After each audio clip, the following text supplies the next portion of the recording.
Yeah, we're here live. Now, I did a broadcast early this morning and I deleted it. Some people were wondering why I deleted the broadcast early this morning. Well, it's probably because I I wanted to put my thoughts together much better, right? So I still got this broadcast here. We're live right now, guys, and it's about Justice League. Okay, let me get into it real quick. The box office, you guys already know. Domestically speaking, close to 200 million, and it made like they're estimating, that's an estimate, and say around 16 million estimated it made, which is a big drop of about 59, almost 60%. So that's what the estimates are. I don't really know what happened today. You know, I'm hoping that they're higher than that. Nonetheless, a lot of good things happening on Facebook. Still don't have 100 members, but we have somewhere around 59 members or something like that on Facebook with Justice League Unite. But there's a lot of people out there I've contacted who actually love this movie. They really do love it, but I'm gonna have to wait for them to respond to the group, join it, and stuff like that. All right, now let's talk about the trends like you see from Man of Steel to Justice League. I spoke about some of them, but I just want to go back over some of these trends. One of the most important things about the DCEU I noticed, which other comic book movies have not been covering, is if you have a superhero, right? They zone in the story on the superhero, and that's it. With the DCEU, they have been looking at the superhero with respect, parallel storylines with the world that superhero is in. So the common average person. In Man of Steel, we saw Superman having to deal with the common average person in Smallville, how they looked at him, how they treated him on Earth, how he interacted with normal average people. With a bartender, when he was a bartender or as a bar worker in a bar, we saw how people interacted with him. We saw how people interacted with him when he was on the military base. We saw how people interacted with him when he became known as Superman, the world, how they felt about him, how they wanted to find out what his identity was, how they wanted him delivered to Zod. When Zod was tearing up the place, we saw how the world looked and the people in the world. I always appreciate that. That is a holistic story. It's not just a story in a vacuum about the superheroes, and it's all about the superheroes. And you really don't know what's happening in the world itself. You saw it continue in BVS, where the world's view of Superman, the news, the media, the people who were kind of manipulating behind the scenes, the media, the fake witnesses, the senatorials, people, the average person on the road, the average person in the home, the people who had, negative attitudes towards Superman. When Superman died, we saw how the world reacted. I loved that. Now in Justice League, it was no different, and that's a Zack Snyder film. In Justice League, we saw that too. We saw, first of all, in the beginning, how the world reacted to Superman's death, how they were doing terrorism. We saw how that interplayed with the heroes.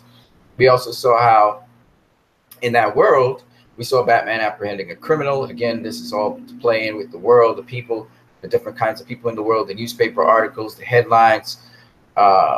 We got a little bit into Aquaman's world, what he was doing, the people there that he was helping.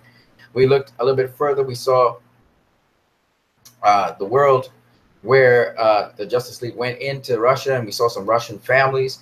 And while this is happening, the tension, the difficulty these families were having, how they had to flee, how that interplays with the heroes of the stories. Then at the end of the movie, we see how the world again receives these heroes. We see Wonder Woman with the children. We see Superman moving amongst people.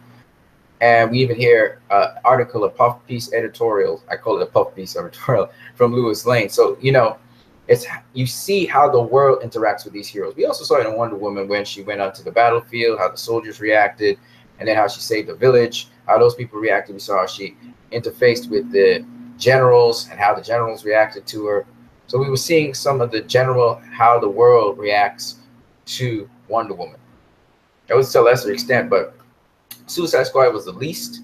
The most we saw was Midway City evacuation, but not really much about the world. It was more to do with the covert ops. So we saw what the government was doing. We saw what these people under Amanda Waller were doing, but not too much about the world itself. So with Justice League, you still saw pieces of the world. And again, that's typical Zack Snyder. He does comic book panels. You see the news. So we saw people, the janitor lady in the news. We saw some other news articles and items when the news was playing about the shrine, the Amazon shrine with the burning flame. You know, that's the way Zack Snyder does his films and movies. So that's what you got with Justice League, which I thought was very cool. That's a trend that goes through all of the DCEU movies, but more so with the trilogy that Zack Snyder was doing. It was in that. Now, another thing that is not immune to this trilogy is what we call repetitive use of certain themes or certain dialogue. For instance, in Justice League, Aquaman says, "It doesn't mean I'm wrong," when Bruce Wayne says, "That's not a saying. You know, that's not how the saying goes. The saying's the opposite of that." And he says, "That doesn't mean I'm wrong," when he says, "The strong man is strongest alone." And then when Aquaman is about to get out of there, and Bruce Wayne was talking about, what happens when the world starts to boil over. And Aquaman says, "You're out of your mind, Bruce Wayne," and he gets out of there, right? And as he's getting out of there, what does Bruce Wayne say? "Doesn't mean that I'm wrong," right? So he repeats the phrase. Now, that's actually much shorter space of time where you repeat the same phrase. But you'll find that in Zack Snyder films, you saw that in Justice League, Superman says to Batman, "Do you bleed?" That's a direct callback to Batman v Superman, where he said, "Do you bleed?" We see in Man of Steel, Pa Kent tell young Superman, young Clark Kent, he says, "People hate what they don't understand." We come back in BVS and we hear Mark Kent say to him, "People hate what they don't understand." So there's always this repetition and this consistency of continuity in these films. And I thought that was really cool to see that trend still carried out in Justice League. And here's another trend that I think is really cool that separates, again, these set of movies, the DCEU movies, from, say, some of the cinematic universe or some other place where we've seen superhero movies. What we call carryover. That means to say that there is a continuity between these three movies, and even with Wonder Woman, and that carryover is not a superficial carryover. It's to help tell a dialogue, help tell a thematic story. As we know, Superman connects all three of these films. And the carryover is, first we see the emergence of a hero amongst human beings and their reaction to that emergence of that hero. This is the general thematics. Then we see that the presence of that hero there, the complications of a reaction to that hero being there. And the hero is challenged on every single level. And we see that Batman pretty much epitomizes how people view this hero, generally speaking. It's controversial. When the hero dies and it leaves the scene, we see how the world reacts in Justice League. So Justice League reacts to the death of the hero. And then when we see the rebirth of the hero, we see how the world again reacts to that. Not only does the hero die, but the carry forward is that now we have new heroes born because of the death of this hero. And so we have a group of heroes now that present themselves to the world, and not just one hero presenting himself to the world. So this is the basic thematic movement. There's a lot of complexity to that, but I just wanted to leave that.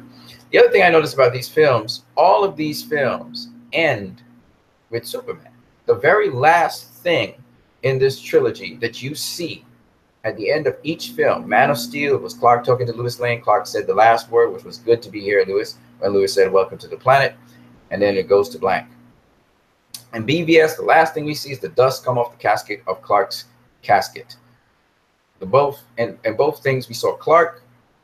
And at the end of Justice League, we see Clark again, opening out his t-shirt and flying off into the sky as Superman. So each of these trilogy of movies end with Superman. They always end with Superman, which I think is really awesome. Now, that's because, why do they want to focus on Superman? Because Superman symbolizes hope. And at the end of Man of Steel, you are ending with some hope. Superman is assimilating into the world, okay? And this is a callback. You'll hear Batman Bruce Wayne in Justice League callback to that. And then in the second one, Superman's dead, but again, you get hopefulness when you see the dust come off of his coffin. It doesn't mean that he's alive. It just means there's hope that he can come back to life. And then at the end of Justice League, we see the Superman that we all have been waiting for, the complete Superman, and he's flying off into the sky like how Superman does, and he reminds us of that hope as he soars into the sky. All right, guys. So I thought I would share that. Those are some of the connective tissues for all three movies. All right, the other thing that I wanted to share with you, it comes from John King, but I don't have it in front of me right now. Let me see if I can find it really quickly before I end this short little hangout. So John King put out an article, and I'll have to find it. Let's see if I can find it for you guys here. Let's see if I can find it for you. Yay. All right. Hang on a second. Yep. John King. Okie dokie. All right, so let me see if I can find that with John King somewhere here.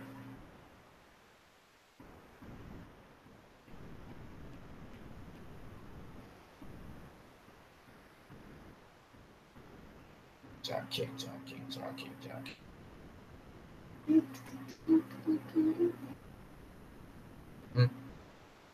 And this is the last thing I want to talk to you guys about. I thought John King's a good contributor to this movie. Should find it here. John King.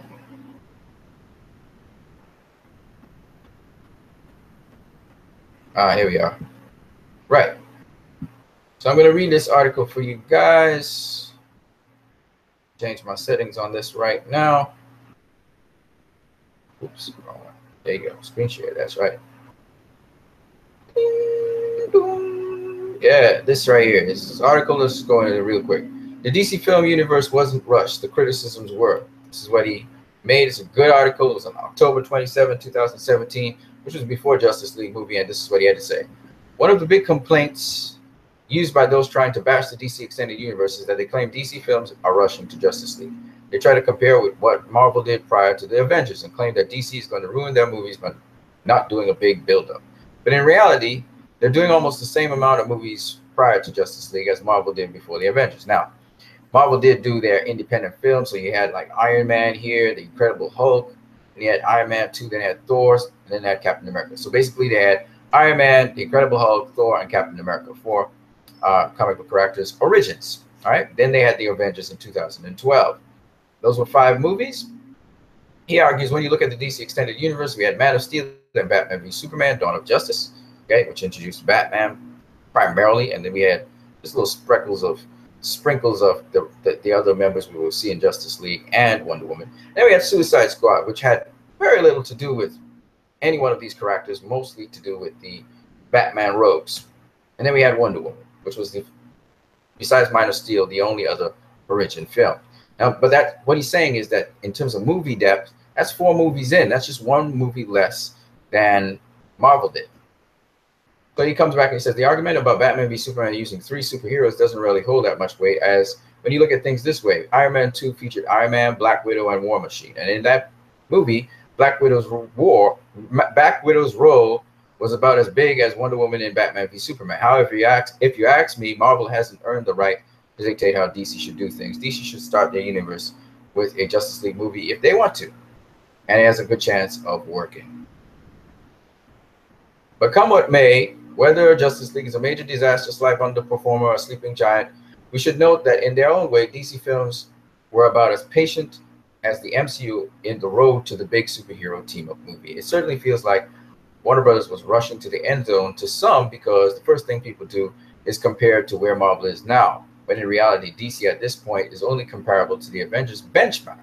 Not where they are now, but where the Avengers were.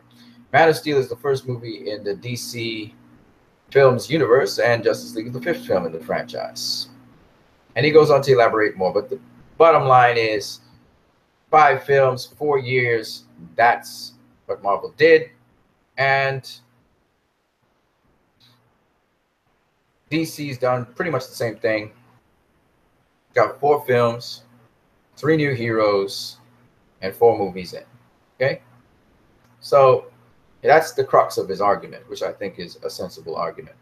You can go ahead and check out the rest of the stuff if you so wish.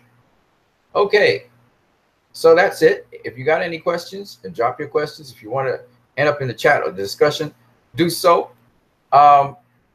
We had a couple setbacks today, but I was able to knock out some of the kinks of that. On Facebook, we're 50-something members strong. There's a lot more people, trust me. I've been looking around and looking for the people who really are interested in this movie, and I realize there's a bunch of them. This is good. It's good. It's optimistic and positive, but we need to coordinate and keep on moving forward. Let me give you some other pieces of good news.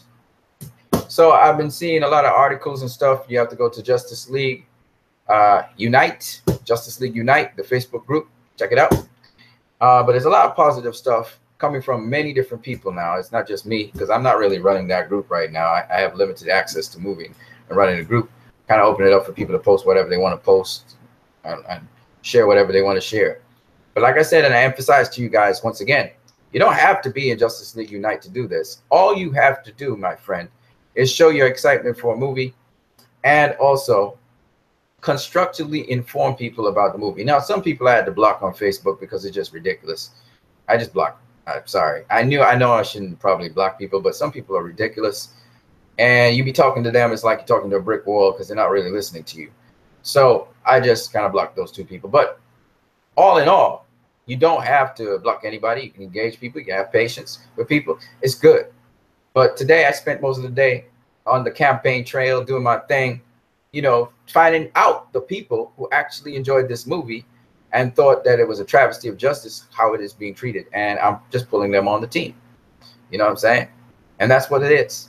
Now, lots of setbacks to that. Trust me, there's a lot of, I went through a lot of problems today just to do that simple thing that it sounds so simple. But one thing I can tell you is I still keep hope alive and just keep pressing. Just keep pressing with it and just keep on being positive about what you're doing. Like I said before, we the fans determine things.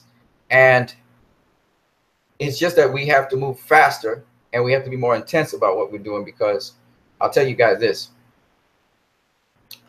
The problem is not that people come around to enjoy this film and to understand what it really was and what it symbolizes. That is inevitable.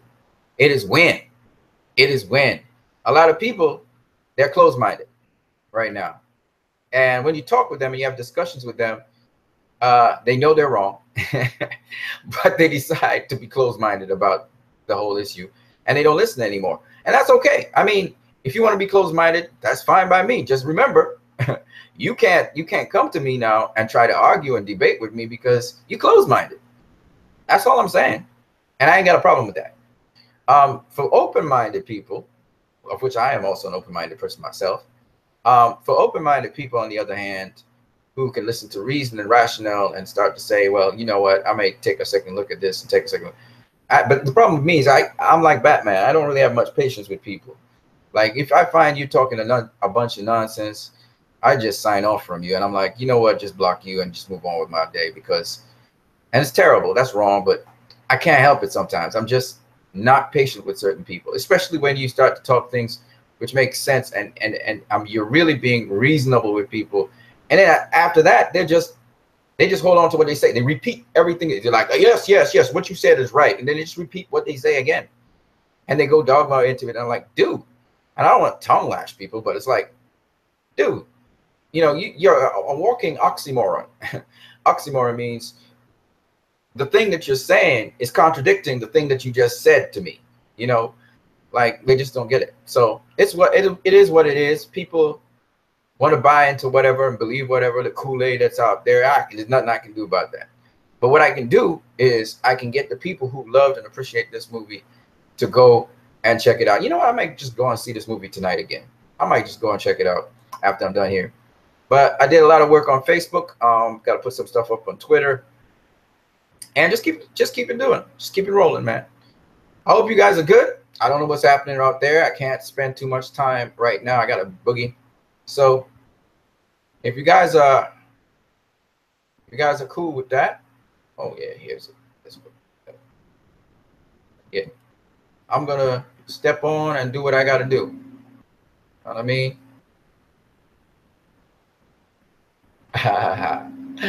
Yeah. All right. Yeah, I'm just gonna step on and do what I gotta do. don't really care too much about anything else right now. So,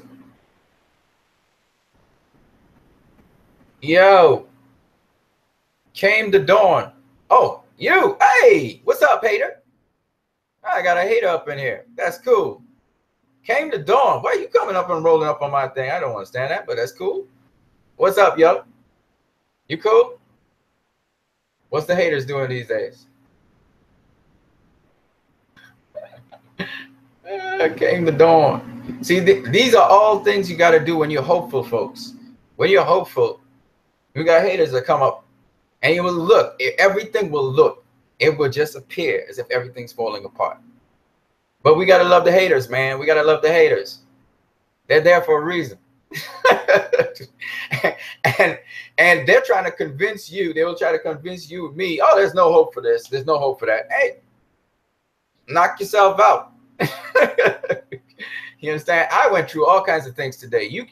A hater can't do nothing to me, man. You can't do nothing to me. I went through all kinds of crap today. All kinds of crap today.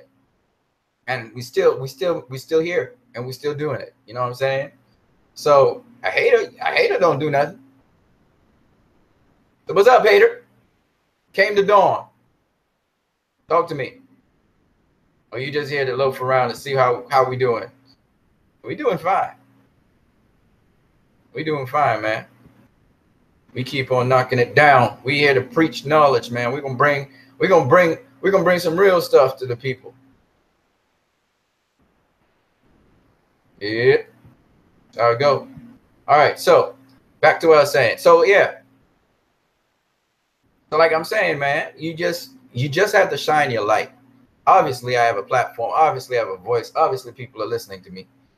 And obviously, that is why people are hearing what I'm saying and people are responding to it. It's just that you don't expect everything don't just happen overnight. You understand what I'm saying? You have to understand what is happening, how people's minds are changing. I'm so happy about that, though, because when I'm tracking how people's attitudes are changing to certain things, it's cool. It doesn't need to happen a little faster, in my opinion. But, you know, let people's attitudes continue to change with things, because you try to get them insight, you try to get them information. For me, man, sometimes I don't have no patience because I've been just working, doing my thing. That's bad, but it's all good. All right. So on that note, ladies and gentlemen, I'm out of here. I'm gonna go see this movie again. There's a couple things I want to know in the movie. Like, there's some questions I actually have. Maybe I should throw that out to you guys as I'm here, whether you guys are live or not. I want to throw this out to you guys because I'm curious. I'm curious about what you think about certain moments in the movie, which are like, they actually have a question mark in my mind, like, what does that mean? Where does that go? You know what I'm saying? So I might throw out one of them. Who do you think was the person with the scope, man? Who was the person with the scope that was looking at the terrorist dude?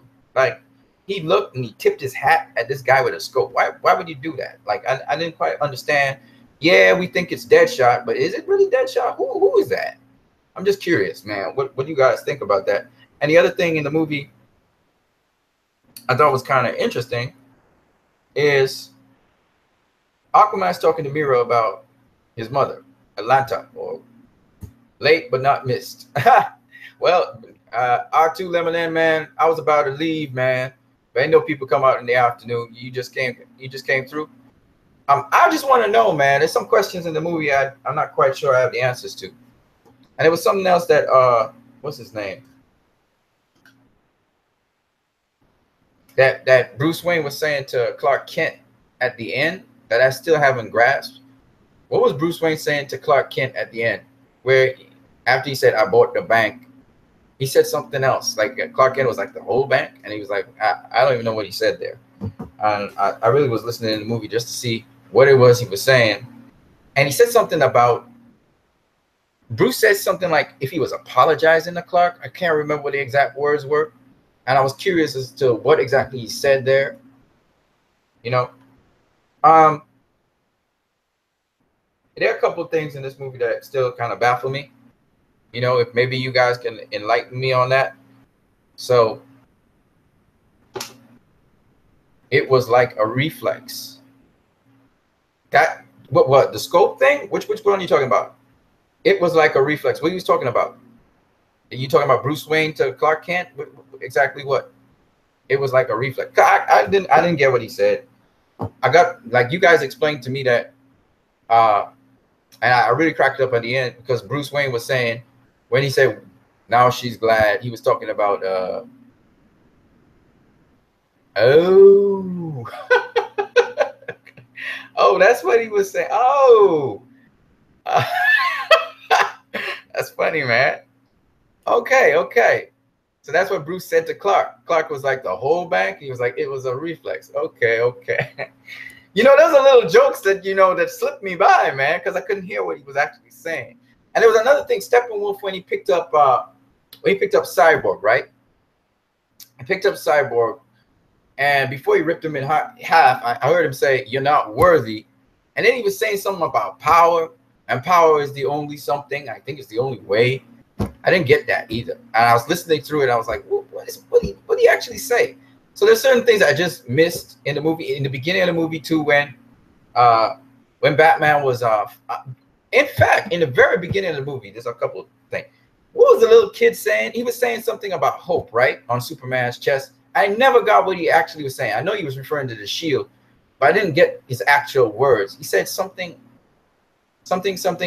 like an S or something. I can't remember what he said, but I never got exactly what he was saying. So I played over the pirate copy a couple times and still don't know what he said because it's just not clear enough for me. I just didn't pick it up. So it's like those things. Steppenwolf, when he was splitting Cyborg in half, ripping off his foot. I didn't get what he was saying. I didn't get what there was another moment there was a bunch of moments actually in the film where sometimes I didn't get what the people were actually saying in the dialogue. And then another thing that I thought was kind of bit like I didn't get it was the people in the house, right? I noticed that the parademons, they were on the outside of the house looking in, trying to look into the house, and they boarded up the house kind of like on the inside, right? So what I want to know is it that the parademons were trying to find out what was inside the house, or why didn't they just break into the house? Couldn't they smell the fear? Like that's something I still I don't quite get in the movie. So there's a couple things in the movie that I don't quite get, but it is what it is. It is what it is, yeah. And then somebody was asking what happened to the mother boxes. Like, did they go back and hide the mother boxes? Because obviously the mother boxes survived that blast. They separated them, right? It was a huge blast, but they separated the mother boxes. So I was always wondering, well, what happened to the mother boxes? Then I wanted to know, what is Clark now? Is Clark still working at the Daily Planet, or what's he doing? He's working, but smelling isn't the same thing as seeing. Right. Yeah. Yeah, I agree. But what I'm saying is, you know, they boarded up the house so they couldn't be seen. So why did they? I don't know. I understand the radio thing where the radio exploded because of a frequency. And actually, it's the parademons, as they were moving by, that frequency caused the radio to explode. So I got that. The part I didn't get was where they boarded up the house. And the parademons, they were walking all around the house. They were all on the walls, on the outside of the house, trying to look in and see something, which was very interesting. I know parademons are not humans. So, and I know they're busy really doing other things. And these parademons were kind of investigating what was going on around. But still, it was just interesting, you know. Yeah, why, you know, what is Clark actually doing now? Like, at the end of the movie, we see him walking in a trench coat amongst people.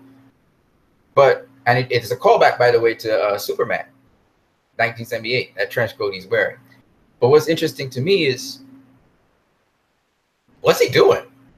He's working again, but how can he be working? And like, okay, so is he working somewhere where people don't know who he is? You know, Is he still working in journalism? What happened? So I just thought that was interesting to think about.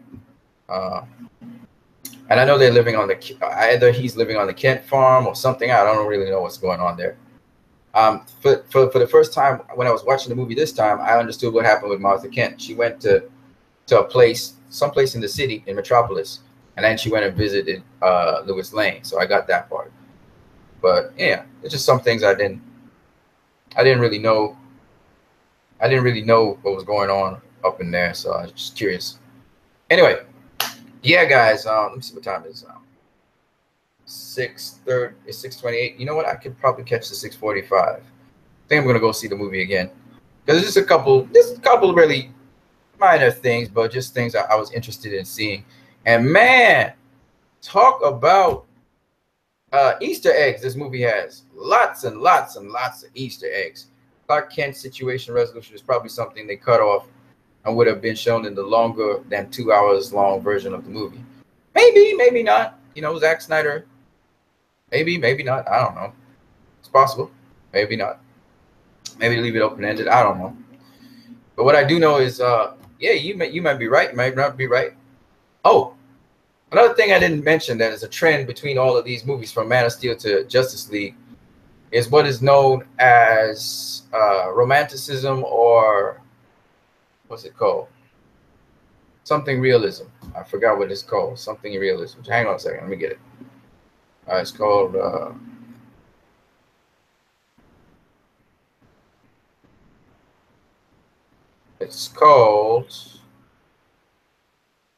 I always forget what the name of it is.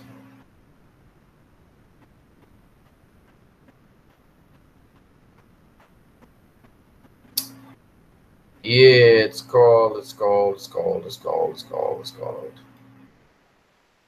literary realism or romanticism. That's the word.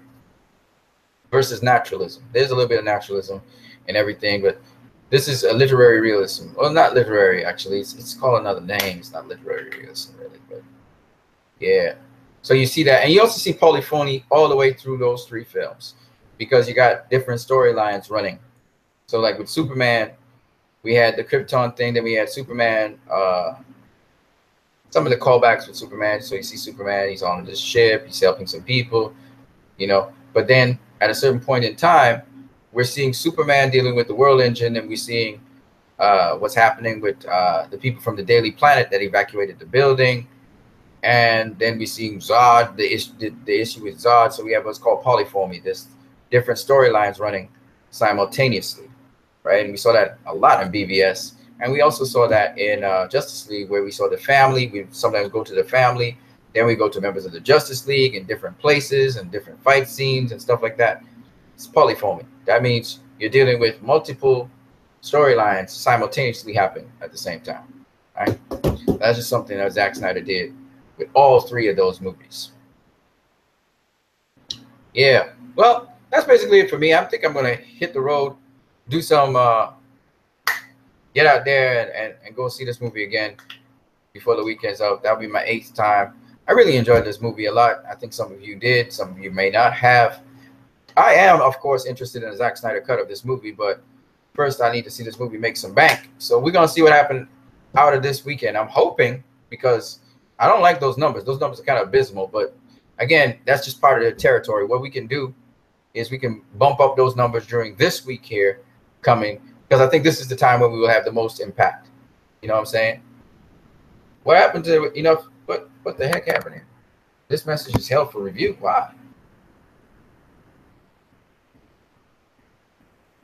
Oh, I guess it's pretty long. Enough prep time with the nerd man. So to finish the debate from yesterday, you funny, man. You think Superman can easily KO Wonder Woman with no struggle because Kryptonians are so powerful. So can any Kryptonian beat Wonder Woman like Supergirl or Scientist? Man, you came back with that again.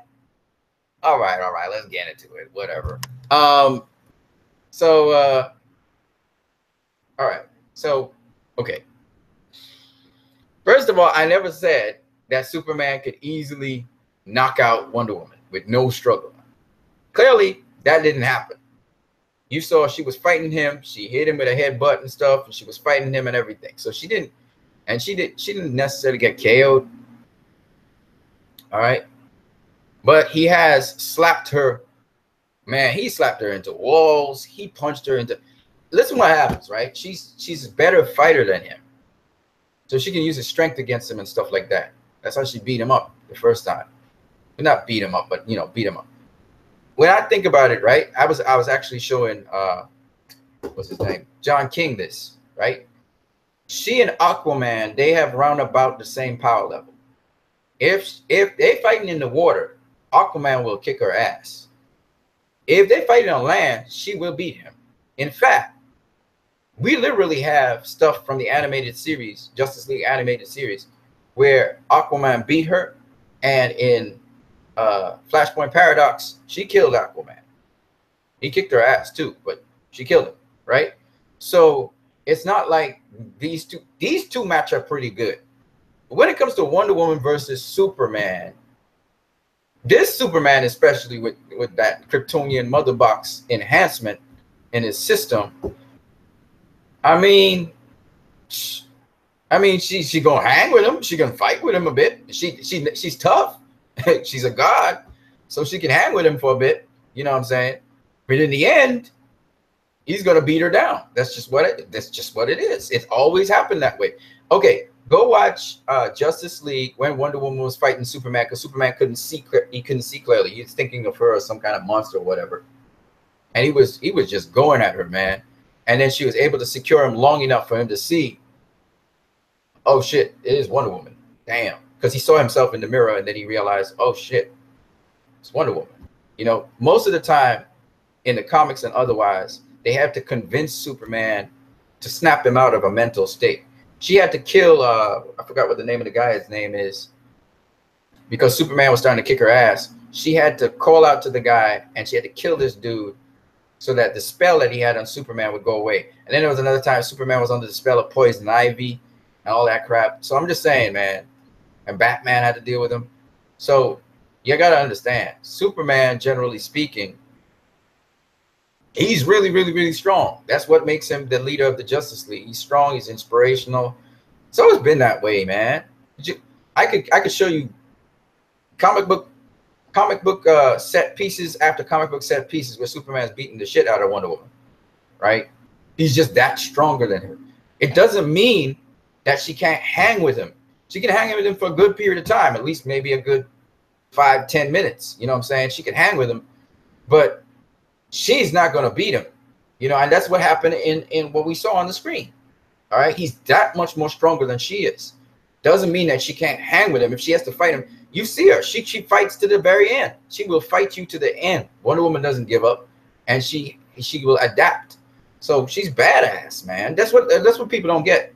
Supergirl versus Wonder Woman. What do you want to know? Would Supergirl beat Wonder Woman? Well, again, she's Kryptonian. In some cases, some people say Supergirl's even stronger than Superman. You know, in certain storylines. So, you know, I mean, take from that whatever you may. So it's possible for Supergirl. Again, Supergirl, they're Kryptonians. Kryptonians, you know, they're subject to magic. So if Wonder Woman used a magic lasso on Superman, you know, she could have an edge on him. You know what I'm saying? She tried to lasso him with the lasso. She got it around his hand, and then he just pulled her in. She didn't lasso him completely. You know what I mean? She didn't secure him completely. So she tried to. And when she tried to blast him with her power, he blocked it. So that's why she had blasted him. He was going to go backwards. He was going to get knocked away. So again, Wonder Woman can hang with Superman. Don't get it twisted. She can hang with him. I just don't think that she's stronger than him. I never heard of that one. She's not stronger than him. She never was stronger than him. As much as people want to talk about, you know, where she was pulling the world with Superman and Martian Manhunter. Superman, if we want to go there, okay, Wonder Woman can pull a planet. Superman, I'm just saying, Superman can pull galaxies. They got him in the comics pulling galaxies going down the road. You know, so if you really want to go there, you can see how much different Superman is to Wonder Woman. And that was a comic strip that was the hyper-powered Superman, okay? Superman's not that powered, okay? Not generally Golden Age Superman or I think Silver Age Superman was hyper powered, and they kind of depowered him. And same thing with Wonder Woman. There was a certain point in time where she was hyper powered, right? But throughout the comics, generally speaking, she's not that powerful like that. And in fact, this version of Wonder Woman is more powerful than the other versions of Wonder Woman, because the other version of Wonder Woman was she came from clay. This version of Wonder Woman, she's the descendant of the god Zeus. Zeus is very powerful, as you know. So, I mean, and some people say, well, Superman is stronger than Zeus. Not necessarily. Zeus, if he hits you with a lightning bolt, totally different story. You know what I'm saying? So, I mean, Superman might withstand that lightning bolt, don't get me wrong, but he's not just going to plow through Zeus. You know what I mean? And Zeus is much more powerful than Diana because he's full-fledged God. So it's a totally different story there. And you saw what happened when Zeus hit Steppenwolf. Steppenwolf was able to take the charge, but then what's his name? Ares came through, you know, plowed through him. You know what I'm saying? I mean, as much as Steppenwolf is powerful, you know, once the gods rose up against them, he had to back off. You know what I mean? Let's see. But he had his whole armies, the whole power of his armies he came down with, and he still couldn't stop those guys. But it was a whole bunch of people. Aquaman will beat Superman in water. I can't. Let me think about that. Yeah, it's water. It's his turf, so that's possible. That's very possible. Mira beat the shit out of everybody in one of those comics. She took on the entire Justice League. Once you got water around Mira, she kick your ass. Okay, she took down Superman. She took down Wonder Woman. She took down Green Lantern, and she took down who was the other guy? I can't remember. The Flash. Well, I don't know if the Flash was there. I can't remember. Yeah, Mira kick your ass. Yeah. So I'm just saying, the water is a totally different story. That's Aquaman's turf. You don't mess with Aquaman. He's like Superman there. Can Wonder Woman beat Supergirl? Yeah, of course she can beat. Remember, Wonder Woman has a chance against anybody because she can fight. You gotta understand, Wonder Woman is a fighter. Superman's not a fighter. Supergirl's not. They're not fighters like that. Well, Supergirl's more of a fighter than Superman is. But you know, Wonder Woman's a fighter, okay? So in some versions, Supergirl is much more powerful than Superman. That's what I'm saying. It depends on what you're talking about. But at the end of the day, Wonder Woman's bred to fight. She's a warrior from the get-go. Aquaman was born, he wasn't born to fight, but he was a descendant and he learned how to fight. So, you know, but he's powerful too. And if you just look at the fight with them, with Wonder Woman and Steppenwolf, she's holding her own against Steppenwolf. And she want to come at him. You know, Batman and they were like, man, we got to jet out of here. And then Steppenwolf, boom, two's out of there. And then she backs off, right? But Wonder Woman will fight you to the death, man. Wonder Woman's not, she's no joke. Okay, just because Superman's more powerful than her doesn't mean she won't find a way to take him down somehow, some way, or delay the fight enough. So that's the thing you got to understand. Wonder Woman's faced gods. You heard her in BVS. She was like, I killed things from other worlds before. You know what I'm saying? So it doesn't matter. Doomsday is much more powerful than Wonder Woman. She found a way to go head to head with Doomsday. You know, Doomsday's a beast. You know what I'm saying? And she was going head to head with Steppenwolf. She was getting her ass kicked a couple of times, but she was ready to go again. She's Wonder Woman's fierce, man. And she will go to the death. She will go to the death with you. Okay.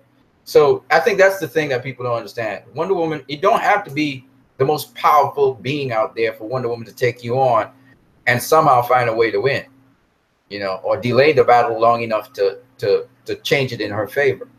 And that's, I think, what a lot of people don't understand. I can show you comics where Wonder Woman nearly kills Superman several times. Yeah, it's possible. It's possible. There are all kinds of versions of the characters, but generally speaking, I'm not saying Superman can't be killed because we saw Doomsday kill him, but I'm just saying he's very, very strong. Very, very strong. Very, very strong. With enough prep time, I can show you. Yes, so I'm not disputing these things with you, man. I got back from watching it with my sister, dad, and stepmom, and in their fight, Superman seemed to improvise well against Wonder Woman by getting up in the air.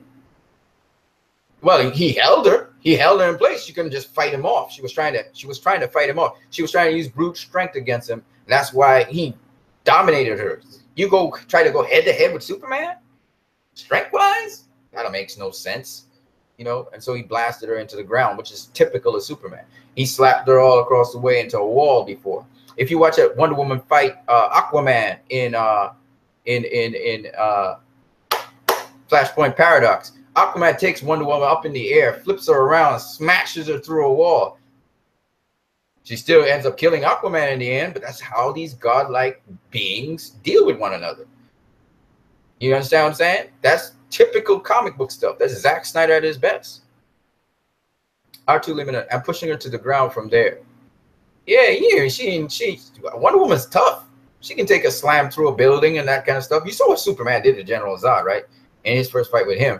You saw Superman face off against Doomsday. You saw what Superman did to Doomsday. He pushed him through a whole set of explosive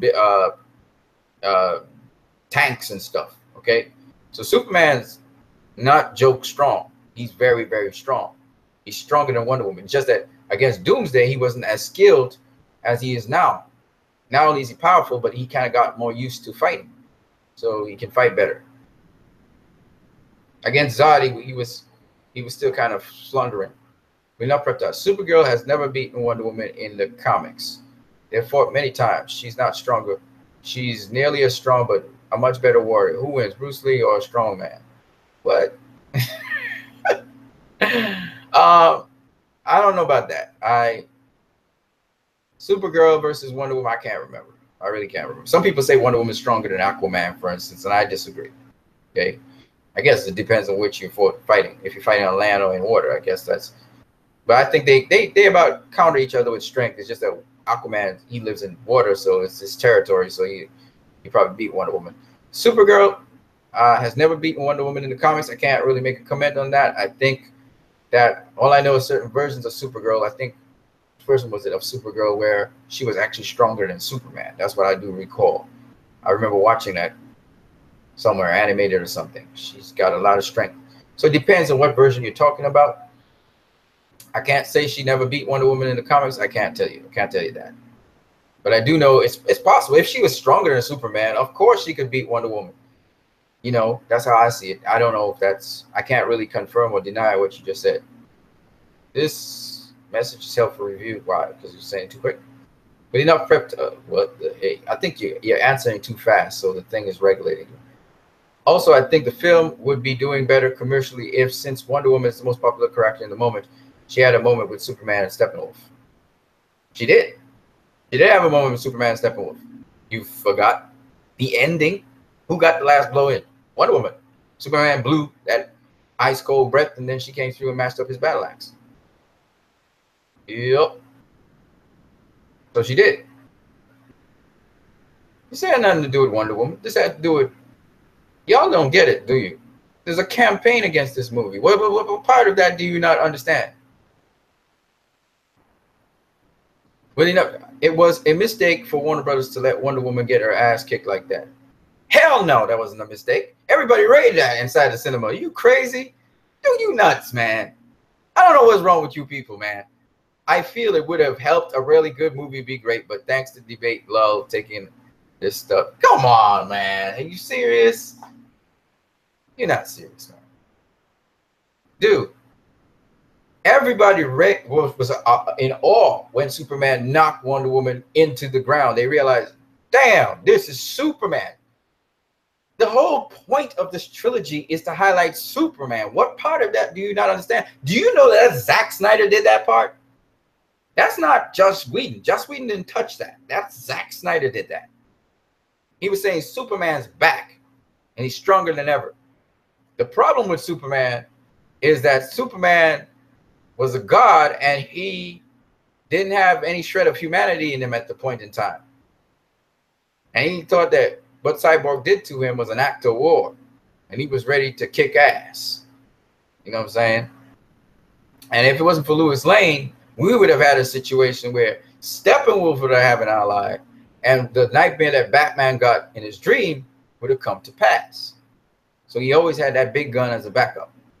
That's basically it. I mean, I don't know, man. People are real picky out here, man. Talking about Wonder Woman should be featured. Are you crazy, dude? Are you dumb? Sorry, man. I'm just being I'm passionate, man. This is about Superman. The whole point why they hid Superman is because it's about Superman.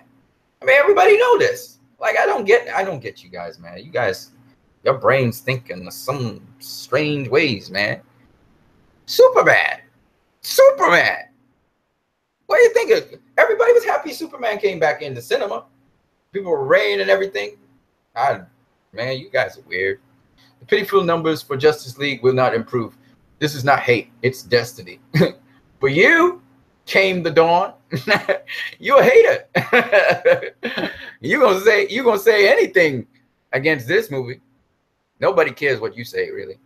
That fight scene sure was Snyder. Those parts with Superman didn't have to be deleted. Didn't have deleted mustache upper lip. Correct, R2 Lemonade. You are such a wise person. That's right. That was Zack Snyder all the way through. These are just the little dialogue parts where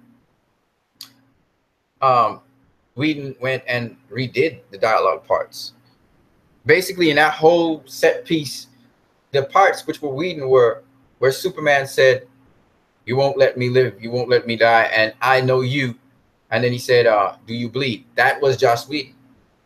Anywhere where Superman had to talk was Joss Whedon there.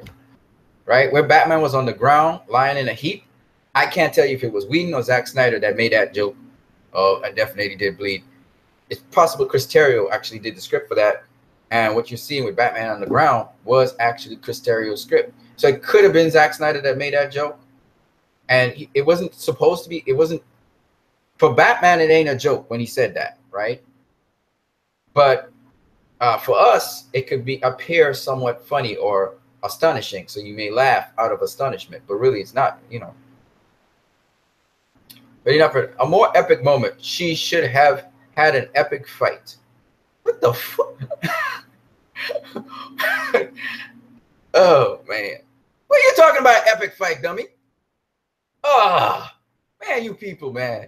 Yeah, the critics and females would have loved it more. The critics and females would have panned this movie regardless. This is a Zack Snyder film. That's why the critics panned it. This film had the best moment of any comic book movie when the Flash was running by Superman and Superman's eye turned and tracked the Flash and the Flash was shocked. That is a boss moment. The whole cinema goes up in an uproar. They're laughing and yet at the same time they're astonished that Superman is tracking down. Everybody else is in slow-mo replay and Superman is tracking down the Flash. That's the best freaking moment in comic book history. And yet this movie's panned. They go pan anything, buddy. Anything. They would pan anything. The critics were out for blood. You do not understand. They predicted that after Wonder Woman would be the end of the DCEU. What part of this you do not understand? You're trying to make up a reality now? What part of this you do not understand? And they got the fans of the DCU to buy into the bullshit rumors. And then they came into the movie with an attitude. I was just talking to one. And he's like, man, I think I need to go back and see the movie. I was just talking to one. I think critics would have been nicer if, well, look, man, look, buddy. You can rationalize it how much you want. You can go up or go down. Anybody who saw this movie enjoyed it. So the only reason why people are not going to see this movie is because of bad circulating media, circulating press on this movie.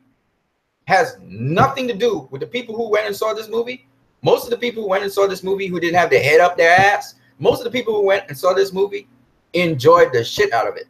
And some have gone back and seen it again. I know, I was in the theater last night. Okay, so I do not know what you think. You are trying to create a new reality or something for yourself and deny the fact that jackass fans did not support this movie who was supposed to support it. And that's why it did so bad. But the hardcore fans who actually believe in, saw this movie and were convinced it was a good movie and then buy into the bullshit and the politics, they're the ones supporting it. Otherwise, this movie wouldn't have made shit. This movie would have tanked heavy. Right now, it's still on its way to making back, at least right now, it's in the trajectory of $600 million. All right, that's where it's going to be. Maybe at the end of this weekend, it'll be much more. We have to see what the international dollars and cents really translate in this movie, because the international, we'll see what happens with the international, right? But right now, man, the poison was set in motion. The bullshit was, oh, this is not a Zack Snyder movie. Joss Whedon and Warner Brothers. That's the dialogue. That's the bullshit that's going in the air. That's the poison that they put out there. And that's what they're working with. You see what I'm saying? And that's to shut down a very good movie. Right? And when I first saw it, I got real angry because I understood the play that was happening. I understood what was going down. And I was so angry at the DCEU fans who claim they're Zack Snyder fans and they're trashing Zack Snyder's film. You see what I'm saying? Because I understand what's going on. A real fight between Wonder Woman versus Superman or Flash versus Superman moment would have given it a better reception, although I agree with you on DCEU guys. It wouldn't have given no damn... Look, dude, when you put poison in the pot, unless people know what they're doing, they're going to drink the poison. This film is brilliant just the way it is. There's nothing better you can do for it. This is the best you can do with that damn film at 2 hours. It don't get better than this. A 2-hour film that gets your attention from beginning to end? Are you out of your freaking mind? The critics was gonna give this pat somehow get a better thing and people get better reception? Hell no. Hell no. Hell no. They put poison about the making of the film. People are not talking about this freaking film. They're not even talking about the substance in the film. They're not talking about the best moments in the film. All they're talking about is fucking Joss Whedon and Warner Brothers. What the fuck does that have to do with the film? $567.4 million as I checked. It's not updated properly, but yeah, that's what Box Office Mojo is saying, which is not good figures. Don't let nobody fool you. They're going to try and talk optimistically and say, oh, that's good figures. No, they're not. They're not good figures. I'm being a realist, all right? Don't worry, guys. Like I said, I'm a realist, but it doesn't mean that there's no chance in hell for this film to do something. You got to think hopefully. But those are not good figures. They're not good figures. Don't let nobody fool you. They're not good figures. Now, there's gloom and doom people projecting, oh, it won't make $600 million and stuff. You got to just brush those guys off your shoulder. Because you got to understand, fans make films. You have like haters like this dude on this group here who comes through to try and push gloom and doom. Well, why are you trying? Why are you trying? Why are you making an effort? We make an effort because we are hopeful. Didn't I tell you my theater was packed last night? Haters be damned. That's right, Dave Ethan. Throw up the deuce sign on them and brush them off your shoulder. Haters be damned. Because you see, something has to get momentum. It has to pick up momentum. And right now, the momentum actually started building since last week. And when we educate people, we talk with people and stuff, like a dude was trying to tell me, oh, man, you can't make people do this or make people do that. I'm laughing like, dude, I'm not making nobody do nothing. I'm just telling the truth. And I'm just being excited about a movie. I don't have to make nobody do nothing. And that's what these dudes don't understand. The critics have an agenda. Yeah, but they always had an agenda with the DCU prep time. Didn't they pan most of the DCU movies? So that, yeah, obviously there was an agenda on the books, but Suicide Squad did well. Wonder Woman did well. Batman v Superman did well. We're talking money. Man of Steel did well concerning money. Nope, it wasn't the critics. Okay, it wasn't the critics this time. Anybody want to blame the critics? Bullshit on you. This is about the DCEU people being split on a movie. And certain people decided to shut down the DCEU over a fucking movie. This is what this is about. All the other bullshit storylines they want to give, it's shit. The core base, which I was counting on to drive this movie to $1 billion, got split because of fuckers who sent lies to them and they ate it like Kool-Aid because they had hate for Joss Whedon. So they didn't like that Joss Whedon from Marvel came across to DC thinking Joss Whedon only jokes. When Joss Whedon was doing a lot of serious points in that movie, serious parts of the movie. This is why this movie is having a difficult time. This is why this movie did not cross big box office. And then guys like Dave the Film Junkie, who I'm counting on, a film god, who I'm counting on to support this movie. JVS supported this movie. Why I say I'm counting on, because if this movie was shit, I wasn't gonna count on them. I would be like just like them. I would be like, this is shit. They screw Zack Snyder again. Blah blah blah blah blah blah blah. Right? Because I went in with those fears. I went in saying, man, I don't know what the heck I'm going to see in the cinema, but I was excited still. I didn't know what I was going to see. Right?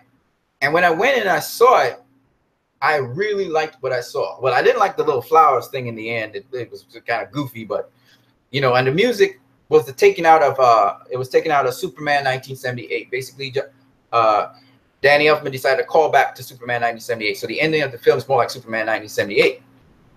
Yeah, he had a little bit of Marvel in there, and I ain't mad at him. That's part of his composition. So he ran his whole repertoire in there. Of course, he had all of the other songs in there, and he pulled from the Man of Steel theme, Hans Zimmer, right? He pulled a little bit, and he kind of took influence from Junkie XL's tension, the tension way. He pulled a little bit from the Matrix too. Matrix, I think, was Reloaded. Matrix Reloaded. I certain scene where it goes boom, right? He pulled from that. So he pulled from different sources. You know what I'm saying? So that's basically what it is. Yeah. Critics have an agenda. I know, trust me. I love BVS, Suicide Squad, and Wonder Woman. People are sheep. What can I say? Jail is the movie critics asked DC for, and they still slammed it. Agenda. Yeah, that's what I'm saying. They try to chain up WB. I remember even some guys who hated on BVS and they hated on Suicide Squad. Not Suicide Squad, sorry. They hated on BVS, right? I saw people like Angry Joe saying he liked Justice League. Angry Joe? Angry Joe don't like nothing in the DCEU. He liked Wonder Woman, but that was about it. I think he liked Suicide Squad too. He liked Justice League. I heard some nerd YouTube people saying, man, the critics had it out for this film because they don't understand how this film was slammed. They didn't understand how Suicide Squad was slammed, right? People talk about Suicide Squad as trash now. I don't think it's a trashy movie. I thought it was a good movie. Not good like Wonder Woman, not good like Man of Steel, not good like BVS, but it was a good movie. Justice League is not Suicide Squad. It's not. I can tell you that for a fact. It's not Suicide Squad. How the hell this movie's not doing well at the box office then? Because of bullshit about rumors about Warner Brothers and Joss Whedon and Zack Snyder? Really? Really? This bullshit is going to take over everything instead of all of the good things this movie's doing? You know, it gets me a little bit angry, but it's cool. I'm like, whatever, you know. Let's talk, man. Let's talk. But it's bullshit though. You know, came the dawn, just erased this, because you know you was about to say a bunch of shit. You trying to give me facts. Bruh, I know what it is. I'm a realistic person. You got to understand came the dawn. I'm a realistic person. If I'm telling you this movie's not doing well at the box office, I'm being real. I could be in a fan, I could be a fanboy, a DC fanboy, and say, this movie's actually doing well. It's doing very, very well. You're not hearing that from me. I'm real. When I tell you something, I'm telling you the truth. I'm not trying to tell you lies.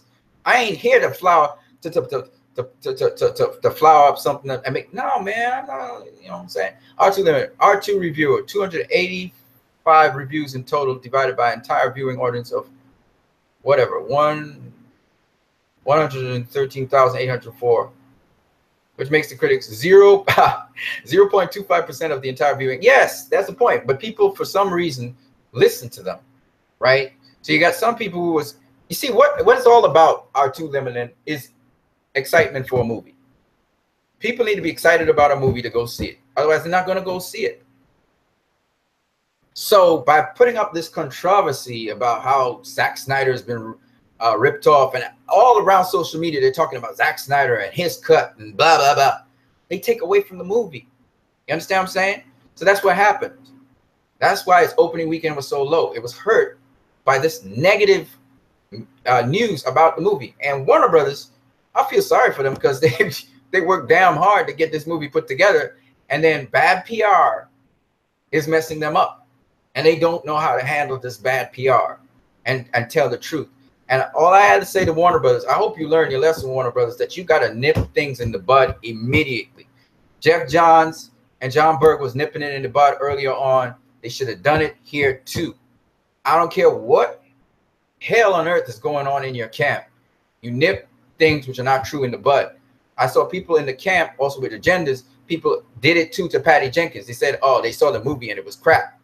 You got people inside the camp of Warner Brothers who are traitors, right? Started leaking Warner Brothers footage, and they had to pull that footage down. And they probably kicked those people. They should have kicked those people out of the job because they're not supposed to be leaking footage from Warner Brothers. You never know what you need to use that footage for.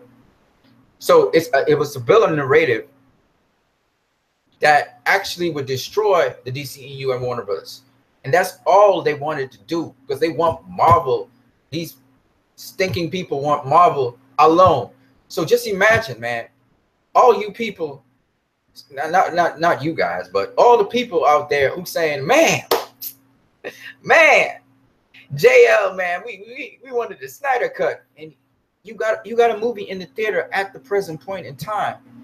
And then the stupid people, because I almost cursed, the stupid people now, here's the funny part about the whole thing, right? The stupid people now, they say they need this movie in the theaters, right? When the movie is no longer in the theaters and the DCU is no longer the DCU anymore, they're saying, oh, now Warner Bros. Can proceed with standalone movies. Dumbass, you don't have to wait for your next standalone movie in the next 5 years, because these movies were building off of a platform. So stupid, what you really going to get now, if this flops, Warner Brothers is going to try a different strategy. That's what they're going to do. Because this was the launching pad for Aquaman. This was the launching pad for Wonder Woman. This was the launching pad for The Flash. This was the launching pad for Cyborg. So if this flops, they scrap it. They're not going to continue on. They're going to scrap it. It's common sense. You know what I'm saying? So that's what I'm trying to say to people. Like, and we got Marvel fans now rolling up in here and disrespecting us. And the DC fans, they're like assholes. They still continue with the rhetoric. Oh yeah, it's Zack Snyder film. I'm like, damn, man, are you that stupid? And all of them are saying it's a good movie. If it's a fucking good movie, then harp on that. Don't be an ass and now talk about it was hacked to shreds. How the fuck could it be a good movie and it's hacked to shreds? How the fuck? That is an oxymoron. You know what I'm saying? Like, it really gets to me in a way, because it's like, I'm thinking to myself, how can you say that this was a good movie and yet Zack Snyder's vision was hacked to shreds? If it's a fucking good movie, what the fuck do you care? You know what I'm saying? That's what I don't get. So it doesn't compute. It tells me that there's false information being given. You can't say in one breath, this is a good movie and I recommend it to somebody, but everything you're saying after that tells me that you do not want to recommend that movie. You want people to go watch Zack Snyder's cut. You're being stupid, man. You know what I'm saying? And it pisses me off. So, but it's all good, you know, because this movie was dope. And that's sometimes how life is. It should have been longer. Better strong track. But with all that, I think it was a solid movie. Not as good as the last 3 movies, but still better than most Marvel movies. Definitely better than Thor Ragnarok. Dude, you are talking, but you're not really, man, you're not processing what you're saying, man. You just talk. I mean, it's your opinion, bro. It's your opinion. Let me put it that way. But for people, for a person like myself, who I try to critically analyze everything that I say and I do, you know, I wouldn't be so reckless in how I say it's not better than the last 3 movies. So you telling me, one, Wonder Woman was a better movie than this movie. 2, you said the last 3 movies. Suicide Squad was a better movie than this movie. You said the last 3 movies, mind you. And 3, Batman v Superman was a better movie than this movie. First of all, Suicide Squad was not a better movie than this movie. You said the last 3 movies. You weren't thinking probably what were you saying. What you really mean was probably Man of Steel, Wonder Woman, and Batman v Superman. Those 3 movies were better movies than this movie. That's your opinion. I have this movie because it ties in from Wonder Woman, it ties in from BVS and Man of Steel. I have it better than Wonder Woman, and I have it better than Man of Steel. I have this movie as the second best movie. I think Batman v Superman by far, the Ultimate Edition, as well as the theatrical release, I think it is content-wise a much better movie than this movie because of its content. But Wonder Woman, I don't think it's better than this movie because Wonder Woman was just an introductory movie, and this movie takes all the stuff from Wonder Woman, all the stuff from BVS, right? And even some stuff from Man of Steel, and ties it together in under 2 hours. Anybody telling me this movie's not good and what it's doing and what message is given, they don't know what they're watching. They don't know what they're watching. They watch it superficially. They got their entertainment and they moved off. You know what I'm saying? But if you're somebody like me who looks at things deeply, you know this movie content-wise, you know, it ain't BVS, but it's superior to Man of Steel. It's superior to Wonder Woman. It's fast, it's rapid fire, but it is content-wise superior to those two movies because it answers the questions those movies were saying about their heroes and their heroes' development and brought it to fruition. They completed the hero's arc in all those two movies, in BVS, in Wonder Woman, and in Man of Steel. So there's no way I can rank that movie below those movies. It's not happening, you know. And they did it in 2 hours. That's fucking crazy, man. It's crazy. You know what I'm saying? I enjoyed all three movies more. I like Suicide Squad quite a lot. Wonder Woman was much better. I hate Man of Steel. Yeah. Well, I don't know what to tell you, brother. See, the thing with some people, I don't know how many times you watched Man of Steel. All right? And maybe your turn off is that he snapped Zod's neck or whatever. But Man of Steel, man, it's a level, man. It's, for me, it's BVS, then it's Justice League, then it's Man of Steel, then it's Wonder Woman, then it's Suicide Squad. That's how it goes. Suicide Squad was the thinnest on plot, and it actually didn't have much relatability to the world. All right?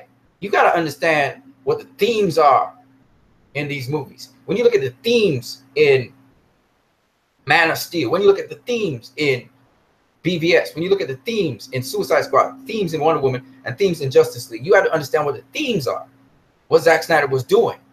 If you don't understand what he's doing, you know what I'm saying, you're going to just mouth off whatever you feel like saying because it's how it made you feel. It's not about what the movie's saying. And I always look at what a movie's saying. You understand what I'm saying? And that's why I think people watch Justice League and somehow feel, because it kind of feels familiar, that it's like, you know, any Marvel movie or any straightforward, or like Suicide Squad is like a straightforward movie. This movie's not a fucking straightforward movie. That's what I'm trying to tell you. You know, but a lot of you guys won't get it because a lot of you guys kind of, it went subliminally into your head. But it'll come to you in time. It'll come to you in time. And y'all, some people got caught up, oh, it's Joss Whedon, so it's going to be jokes. This movie wasn't jokey. This movie wasn't funny. This wasn't about jokes every 5 seconds. You had a joke every so often. But this movie wasn't funny. All right? I enjoy all three movies. I like Suicide Squad a lot. Wonder Woman was much better. I hate Man of Steel. Man, you need to go rewatch Man of Steel. That's what you need to do, buddy. Came the Dawn. Justice League. Anyway, I can't tell you what to do. People get carried away with their emotions a lot. Zack Snyder always challenged you in his films. Always. People were like, at the end of the movie, I don't know how the Flash could run like that. He run like a girl. No. If you watch him for the majority of the movie, he wasn't running like that. So when you saw him at the end running like that, it's because he was pushing himself to the max. He lost his form and he was trying to run as hard as he could. So he was wagging all the time. Wagging. He's running and wagging. And he ran a little bit scatterfoot against Superman too, because he's running his heart out, trying to, you know, get as fast as he can with Superman. So that's what you were seeing. Justice League budget equal 300 million plus marketing 650 million to 700 million. That's correct. If this movie fails to make 1.2 billion in the box office, it will flop. Nope. That's wrong. Heads will roll. Not hate, not bias, just facts. You're right about the 700 million. It could be less. It's about, you can say about 600 million because the advertising, they didn't do a whole lot of advertising for this, but 600 million. got to at least make 600 million to break even. Then it got to make, I say it need to make $1 billion, because let me tell you why it need to make $1 billion. How the hell you could have the entire Justice League, right? And you making Batman v Superman numbers? What the hell? So no, it needs to cross $1 billion or get close to $1 billion. You know, it has to. Otherwise, forget about it, man. They ain't gonna invest in this again. Remember, it's $300 million it took to make this movie. Batman v Superman was what, 275 million, 200 million, maybe 250 million. You know what I'm saying? It got them. They don't want to just make an investment and make back their money. Hell no. And these are all the characters that are going to be in future movies. It's supposed to be launching pad. And it's a decent movie. This is what everybody wanted, a decent movie. We got more than a decent movie. We got a good movie. We had a movie when you left that movie. All you people who were here, when you left that movie, you didn't have a smile on your face when you left that movie, unless you some kind of sourpuss that sucked lemon and lime and salt. You will leave that movie with a smile on your face. You will leave that movie uplifted and feeling hopeful. You will leave that movie like that. Ain't nobody didn't leave that movie like that, because that's where Zack Snyder wanted you to go. He wanted you to feel that the superheroes were back. The superheroes, you know, are back. But the journey for them to get there, he wanted it to be solid and meaningful. That's the whole point of the damn movie. God damn it. Man, I agree with you, Came to Dawn. It needs to make at least 600 to 700 million. Just to cover the cost of budget and marketing. Correct. You're not wrong. See, I'm not refuting you on that, because I'm a realist. But what I'm saying is that it don't need to make 1.2 billion. Now you're being ridiculous. But it need to at least make more than Batman v Superman. I mean, substantially. So we're talking about 900 million to $1 billion, and we're shooting for $1 billion. And this movie can make $1 billion. I don't care what you say. This is only the third week. This movie can make $1 billion. It can. You understand what I'm saying? It don't need to make 1.2 billion, buddy. You got to stop with that nonsense. With enough prep time, the Nerd Man. I saw Man of Steel a lot. I hate it every time. I understand it. It's got good ideas, badly executed. Wonder Woman and BVS were my favorite movies. There's no way you could like BVS and hate Man of Steel. That's just that'll make no sense. You can't like BVS and hate Man of Steel. What the hell is wrong with you, man? What is wrong with these people? Like, what are you thinking? How can you hate Man of Steel? That makes no sense. You like BVS? BVS was Man of Steel on steroids, man. What are you talking about? Man, it's some. I don't understand you people, man. You are just, I don't know, man. Whatever. With enough prep time, the Nerd Man. I don't know. I don't understand how people think. Was much more interesting than Man of Steel for me, and straight up, it was just a better movie. It was a better movie, but I mean, more interesting than Man of Steel? Are you crazy? Man of Steel was very interesting. Man of Steel introduced the fact that Superman's an alien. Comes from an alien world. It explains why he has his powers. It explained why, how he had to focus in his powers. He couldn't just take in everything. I mean, are you serious? Wonder Woman message was heartwarming and true. She discussed themes of love, understanding, challenged racial and gender prejudice, and had kick-ass uplifting scenes. Man of Steel's main problem. What the fuck are you talking about? So Batman v Superman was uplifting to you? Are you serious? How can you say Man of Steel was not uplifting, but Batman v Superman was uplifting? How the same director and same style? I just don't. Whatever. But enough prep time to Nerd Man. Man, some people are just weird. Was Superman had no personality? What the fuck are you talking about? He had no personality. So he had personality in Batman v Superman? Did he have personality in Batman v Superman? If you're saying he had no personality in Man of Steel, how the hell did he have personality in Batman v? I'm just trying to follow your logic, which making no sense to me. It's not consistent, because it's the same Superman. In fact, that the Superman we saw in Batman v Superman, he had a lot more weight on his shoulders, and he's still stoic as hell in that movie. Okay, in Man of Steel, he's less stoic. He's more of a human, and he reacts more humanly. than he did in Batman v Superman. He was very stoic in Batman v Superman, you know, and he wasn't particularly uplifting per se. He was going through his things. So he actually gave up on hope and everything in BVS. Are you serious?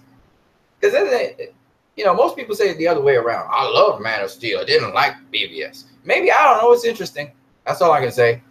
The way how you process things and how you think about things is just different. That's all I'll say about that. It's kind of contradictory to me because it doesn't follow logic per se. But then again, people feel things that are not logical. So I said Wonder Woman was uplifting. Yes, I heard you, buddy. I heard you.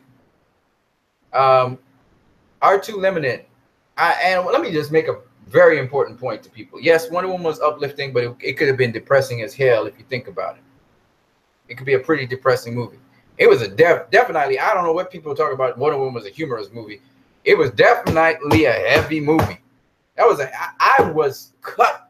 I got cut up in that movie, man. That movie cut me so bad. I left the cinema wanting to cry. I left the cinema wanting to cry because it was bittersweet. When she looked up in the sky and started sighing, you could see she wanted to cry. I was like, damn. Damn. And it really cut her bad because we saw in Justice League, she pulled away from the world for a while. She didn't want to lead or nothing. They cut her real bad. You know what I'm saying? Cut her real bad. So R2 Limited, 1:15 a.m. I have a lecture in 7 hours. I'm going to go sleep now. Yeah, man. You blessed. Catch you later, bro. I'll try to be more present in the next ones and come at better times with the time difference between us. Yeah, man. You do what you got to do, brother. But enough prep time to know that. He had no personality in BVS either. But Batman, Lex Luthor, and Wonder Woman were great. Wonder Woman was uplifting. BVS was more like Watchmen. BVS was more like Watchmen? What? What you mean? You mean in stature, maybe? In terms of stature? I don't understand. What? Man, you guys, I don't understand. You trying to talk about deconstruction of heroes or something? BVS wasn't deconstructing heroes, by the way. It was just, oh man, the darkness in BVS was not so much with Superman. Even though Superman went through one dark period of time, which was when he couldn't save the people, he couldn't see it, and he was wondering, he's kind of second guessing his purpose for giving hope to people. Other than that, most of the time we weren't really seeing Superman's perspective on things, except probably when he was in front of the television, talking to his mom, talking with Lois Lane. You know, he's sober, serious mostly. But for the most part, we weren't really getting Superman's perspective in there. We were getting perspective on Superman. It was a little bit different. See what I'm saying? So it's not that he didn't have personality. He had plenty of personality in BVS, and he had plenty of personality in Man of Steel. But it's just that he's in a world like our world. This Superman wasn't in a world that was immediately welcoming of him. I was like, yeah, Superman. You know, it wasn't quite like that. So that's why people say, oh, he was emo Superman. He wasn't emo Superman. This is Superman in our world. And things, the way how things run in our world, that's what we do to people who are different to us. Just what it is. Anyway, man, I don't know about you guys. I just don't know. You're right. The only reason why Justice League is having insufficient box office numbers is because those insecure fans who brought up some negative press. Yep. That's the major reason what was hurting it so bad. And it takes fans like us to just counter that. That's why I'm having all of these little hangouts. People are actually circulating these hangouts to people in influential positions, and also people all over are seeing it. They now see my face all over the place, which is not so cool, but it's a price I have to pay, I guess. But at the end of the day, we got to educate people, man. You got to educate people. Sometimes I just don't have the patience, though. I just don't have the patience to educate people. It's bad. It's bad, I know. You're right. The only reason...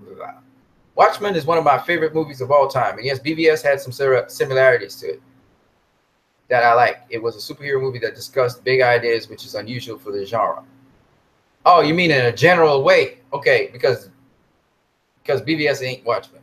I mean, Watchmen's totally different story.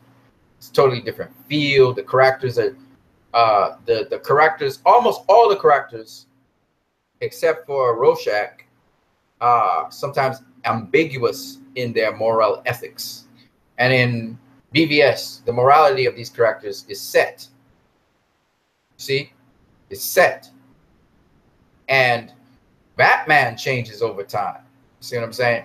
Watchmen ends in a real weird way because the main protagonist gets killed in that story. The main protagonist, that's another thing about Watchmen. Watchmen is your typical protagonist-led film.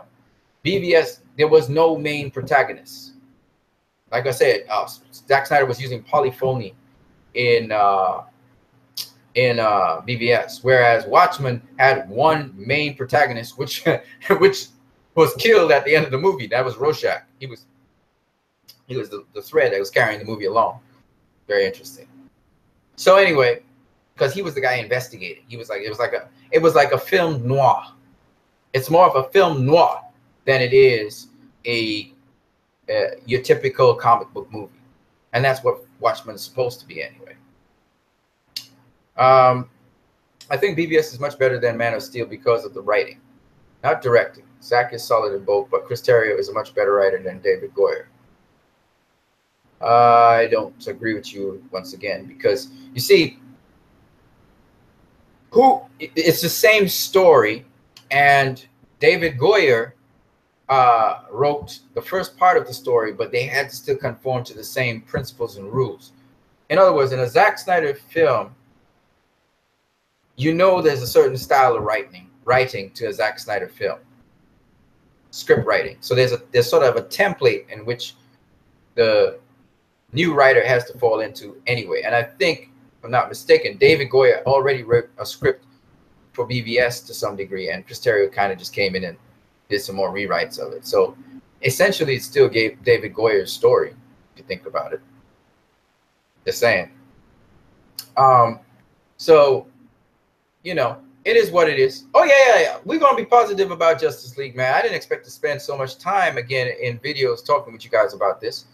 But yeah, we need to be positive about Justice League for everyone to see. People might give the movie a second chance or more. You see, the thing about this movie, and I don't know about enough prep time with the nerd, man. I don't know what's going through his head, but repeat viewings of Man of Steel reveal things that you would not have seen before. You know what I'm saying? And Easter eggs and all these other things that are in there. And then the continuity of Man of Steel into BVS is beautiful because you see the same themes and topics and what Zack Snyder is going for in BVS. So you appreciate the continuity and the beautiful things about Man of Steel that we see in BVS. And you may not agree with everything that you see, because it's an opinionated film. From Man of Steel all the way up to Justice League are opinionated films. It's the director's ideas, the director's vision, the director's philosophy that you're seeing in these stories. Which is why people call Zack Snyder films, they say Zack Snyder did this and Zack Snyder did that, because Zack Snyder is basically not doing what's called naturalism, where you're telling a story, but you're like the observer on the outside telling the story. No, Zack Snyder's like Superman in the story. He's Superman going through what Superman's going through. And because of his love for Superman in the comics, Zack Snyder paints these beautiful pictures. Now, what made BVS probably more interesting for the nerd man may be Batman. Just having Batman's dynamic in that film, and the interaction with Superman made it more interesting. But BVS was a slower film than Man of Steel. There wasn't a lot of action in the film. Man of Steel, most of the action came to the end, but there was also the Smallville scene. That Smallville scene was lit. It was lit in Man of Steel, man. That was a crazy. You must have forgotten about Feora L, man. Feora L was a badass. You know, and I love what she said about. She said, your what is it, man? Your morality or your humanity or your love for humanity keeps you back. Something about we don't have a morality, and that gives us an evolutionary advantage. And she just flings them out of there. The super speed, man, the way how they move. The first time we saw super speed and fighting at super speed and just watching these gods fight, man, it was wicked, man. It was wicked. But if we could, yeah, I'm a huge Superman fan. I've read many origin stories of Superman, Birthright, Earth One. Yeah, so did I. But Man of Steel just doesn't do it for me. It never gave me that hopeful Superman feeling. Oh, so you didn't like when he took to the sky and started to fly. That wasn't hopeful to you. Okay, that wasn't hopeful. I get it. He just went up in the sky and started to fly, right? If you didn't feel something there, I don't know what. You ain't got no heart, man. Superman flying, that was crazy, man. Because he tried the first time and he failed. Then he got up and Jor-El was telling him, you have this ideal for man to strive towards. They'll stumble, they'll fall, but yet they'll find you in the sun. And then he tries again, and you see that all that dirt start to rise off the ground, and he takes off and he actually flies and he's happy. And you didn't like that? You got to be kidding me, man. That was hope right there. I mean, that's Superman. You know what I'm saying? I don't know, man. See, some people, I don't know. I read the comics too, brother. And I can tell you right now, for me, I never was intrigued with Superman. You said you were a Superman fan. I don't know what kind of Superman fan. If you were a Christopher Reeve Superman fan, probably you have a problem with this Superman. But for me, I didn't give a shit about Superman as an adult. Didn't care about it. I didn't like how they were portraying him. And then when I look back at Christopher Reeve Superman, didn't like it anymore. When I was a kid, I loved it. I grew up. And the world was a narcissistic one, and it's a negative one. So when I saw this Superman, I very much related with this Superman because this is the real world. It's not a bullshit world like that Christopher Reeve Superman world, which is a fantasy world, which is not realistic at all. And that's my problem I had with that world. Because people were naive back then in the 70s and the 80s. People are not naive today. And they're filled with cynicism and narcissism because of all the people who have let them down, the leaders that they elect, and then the leaders don't live up to what they say they're going to do. So I could understand the Superman I saw in Man of Steel. It was very relatable. Not to mention I'm a biblical person. I'm a Christian. So to me, it was very relatable. Very, very relatable. I couldn't get enough of that movie in the cinema. I still got a copy of Man of Steel. I always watch it. Love the Kryptonian opening. It's crazy. Lit. Kryptonian world. Gorgeous, gorgeous, gorgeous imagery and visualizations by Zack Snyder. It's like you're reading a comic book.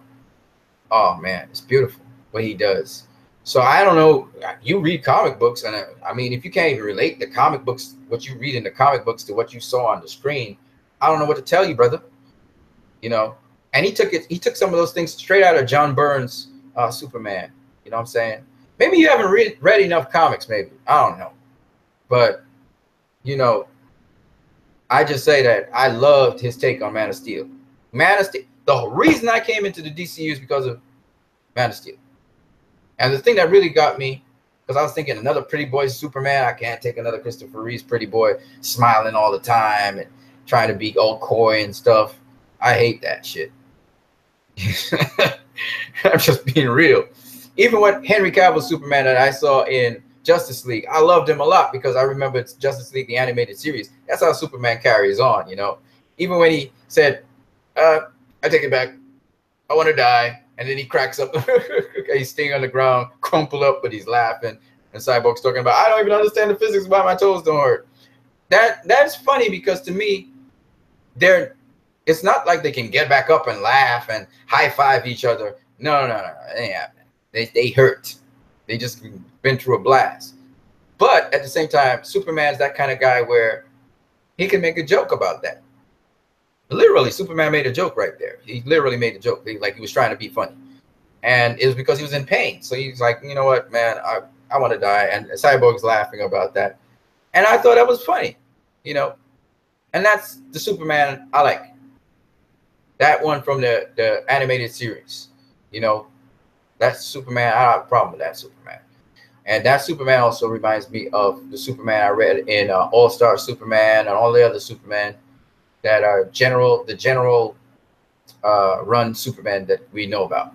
That's how, it's because Superman is more optimistic than Batman is. Batman is dark and you know, but Superman is more optimistic. So we finally saw that Superman there. I thought it was kind of cool. BVS, I appreciate it in spite of the fact I didn't like Superman in it because Batman, Lex, and Wonder Woman were cool. Superman can be in the real world and still be Superman. Well, he is now. He's now Superman in Justice League. Until then, he was growing, maturing, coming into being that Superman. So if you don't appreciate that, well, too bad. But that's what Zack Snyder was shooting for. In order for hope to be at its peak, It has to evolve. It has to grow. And Superman was explaining hope is a river. And it's interesting. He died after that. You know, you saw the article, he's dead and stuff. I loved it, man. I love Justice League, man. Dave Ethan, since my childhood, Superman was my #1 favorite superhero. Yeah, well, he's my #1 favorite superhero now. He stole Justice League, man. He stole Justice League. I got respect for Superman like crazy now. I love his journey. His journey is a hard one. You know, it's a very difficult one. Imagine you trying to give hope to the world and only worse things are happening. You know, and I love how they it even cost him his life. And I think that was a beautiful sacrifice. So the payoff in this movie to me was huge. You know, I think that's why a lot of people love this movie, because of Superman. He stole the show, quite frankly. I want to see Superman saving people. Let's talk about what we agree on. You want to see Superman saving people. What do you think he was doing in Justice League? He was saving people. What else was he doing? He was saving people. He saved a whole set of people in Justice League. You know what I'm saying? That's what he do. Superman. He saved people in BVS. He was saving a whole set of lives in BVS. He saved a ship with a whole set of people. He saved people from Doomsday. He saved. That's what Superman do. You know what I'm saying? I would rate Justice League 8.5, Wonder Woman 9.5, BVS 9.4, Suicide Squad 8.7. So I love all those movies. Man of Steel is about a 6.0, but Thor Ragnarok is 4.5 to me. Please don't mention Thor. Don't mention Thor Ragnarok. It gives me bad memories. Maybe I should go back and see the movies to see if it's any better. God, man, that's just a bad memory. And I don't really want to be this kind of person, because I try to give Marvel movies a chance. You know, I did like Guardians of the Galaxy. Thor Ragnarok gave me a migraine, man. I get stomach aches thinking about Thor Ragnarok. I keep telling everyone on Twitter, the only way to have a Snyder Cut of Justice League is if you have to support the cut that's currently in theaters. Definitely. You can't have a $300 million budget and be talking about a Snyder Cut. You got to be out of your damn mind. This is the most expensive Snyder movie of all. And it's not just 300 million, it's 300 plus million, by the way. So if this movie was 200 and something million, we'd have a better chance of, you know, you didn't have to make so much money to break even. But at this point in time, this movie needs good quid, man, to break even. It needs good money to break even, man. You know. Hey, but it's all good. Dave Ethan, Man of Steel, 10 out of 10. Wow, really? 10 out of 10? Wow. I love Man of Steel, though, but I would never give it a 10 out of 10. I wouldn't give it that. I would say that Batman v Superman: Dawn of Justice, the Ultimate Cut, is a masterpiece, in my opinion. Because, man, for a comic book movie, the kinds of things that Zack Snyder did in that movie is still the ultimate. Justice League still doesn't beat it back, but it's in second place. Just in second place, but in second place for me. Zack Snyder, man, I can only imagine what Zack Snyder really wanted to do with the movie. But I'm happy. I tell you this again, I'm happy it ended up this way, where Joss Whedon was a part of the process. I'm very happy that Joss Whedon actually was in this, because it emphasizes everything that this movie is trying to tell us. It literally captures the spirit of coming together. So I'm really happy about that. Anyway, I've been talking for like forever. I really want to go and see this movie, so I may go out and see the movie again. Yeah, I'm going to see it 5 more times in the cinema. Damn! Seen it 3 times already. God damn. For real? 5 more times? That's crazy. Well, all right, if you want to do that. BVS 9.9 out of 10. I got it a solid like a 9.5 out of 10 for BVS. I don't give 10s just like that. You have to be like, but it's my best comic book movie of all time. The Ultimate Cut is crazy. I have a copy of it. I'm gonna go watch it again. Man, but Justice League's not bad at all. I mean, what will I give Justice League? I'm gonna think about it. I'll probably give Justice League a 9 out of 10. 9.0 out of 10. That's what I give it. Wonder Woman comes next. No. Man of Steel comes next. I would probably give Man of Steel 8.7 out of 10. Wonder Woman 8.5 out of 10. And I give Suicide Squad a 7.5 out of 10. Maybe 7.5 out of 10. Yeah. 7 to 7.5 out of 10. Suicide Squad is way down at the bottom. But it's entertaining. I'll give you that. But it don't have that kind. It's different. It's a different take. It's more about how villains can do heroic things. Not be heroes, but they can do heroic things. So it's a very interesting take on the psychology of villains, which I like.